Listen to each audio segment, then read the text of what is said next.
दोस्तों, एक सज्जन का नियम था कि वो 3 साधुओं को भोजन कराने के बाद ही स्वयं भोजन करता था।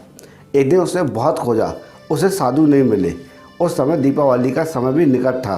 हाय गाइस, मैं हूँ शिव और एक छोटा सा प्रसंग हम सबके लिए। दुकानों में कई प्रकार की मिठाइयाँ एवं चीनी के खिलौने सजे हुए थे।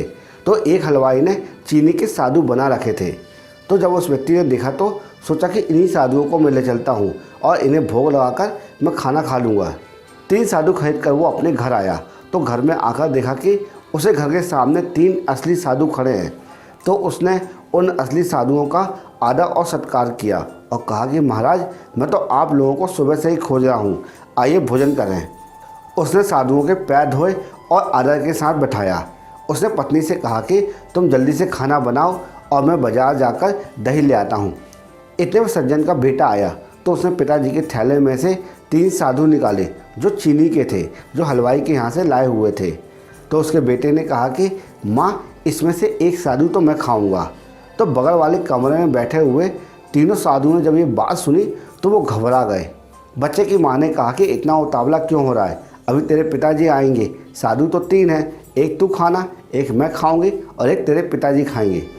बाजू वाले कमरे में बैठे हुए साधुओं ने जब ये बात सुनी तो उनके तो होश उड़ गए। उनने कहा कि कहाँ पर आगे हम फंस गए, ये तो सीधे सीधे साधुओं को खाते हैं, ये इंसान नहीं है, लगता है राक्षस हैं। तो उसमें से एक साधु ने लघु संघ के बहाने घर से बाहर हो गया और दूसरे ने भी ऐसा ही किया। तीनों साधुओं ने अपनी चप्पल उठाई और भागने लगे।